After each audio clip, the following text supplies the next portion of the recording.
You're a deity who finds himself in a random world. Bored, you create life. After a bunch of stuff, you've joined the hero party as a tagalong with your true identity hidden. The party knows you as the dude who mumbles blasphemous yet somehow true gossip about past heroes in his sleep. It was the middle of the night and a tired but triumphant group of heroes found themselves resting in the middle of the elven forest. They had fended off the goblins who had tried to take them by surprise near the Sapphire Lake. And now that night came, they made camp and took a break. Most members of the party were soundly asleep, leaving only the swordsman who was their unofficial leader and the mage chatting near the fire.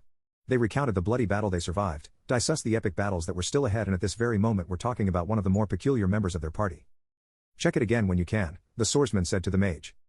"I've already checked it half a dozen times, my charm is working fine," she said in reference to the gemstone that hung over the necklace of their blind priestess. It was a simple object. If any person said something they knew was untrue while wearing the necklace, then the gemstone would shine with a clear, red color. The party used it on newer members to make sure they were trustworthy. And on first glance, making the priestess where it seemed like paranoia. Her holy magic work as well as any other priestess who honored the sacred spirit, so by nature she of course was honest and wouldn't lie. Yet the swordman felt he had a very good reason for why he insisted she keep it on, even when slept. Especially when she slept. Ava still heavy stole a village's gold reserves and blamed the orcs he had killed. And he used the gold to buy his fancy dragon teeth sword, the priestess suddenly said in her sleep. He had always been an entitled asshole, ever since he was a boy. The priestess added before turning on her side, still asleep. "Ah, there she goes again, and look, that rock won't even sparkle," the swordsman said, frustrated. "Which means she's telling the truth, again," the mage said with an exasperated tone. Aldos Delvia, the lancer turned king. The man who freed a whole continent from the Dark Lord's grasp did not steal gold from any village, the swordsman said defensively. Ever since he was a little boy he looked up to the great heroes of the past, but ever since the priestess had joined his party, he had spent every night listening to how every single of them was not what exactly as noble as history remembered them. Roderick the Strong, the man who slayed a white devil from the dark parts of the sea to protect the island of Camorra? According to the priestess, he had just harpooned a friendly, white whale and then cut pieces of it and presented it as proof that he had killed a monster from the deep. Adam of the Burning Soul, the berserker warrior who killed 100 demons before succumbing to his injuries and dying in battle? Apparently just a hothead who picked a fight with his own horse and got kicked in the head. His father, a high-ranking royal, had the incident rewritten as a great tale so their family could save face. Then there was Maxwell Ravenshade, the swordsman's favorite, a man who came from the same village as him. A man who fought side by side with the swordsman's great-grandfather.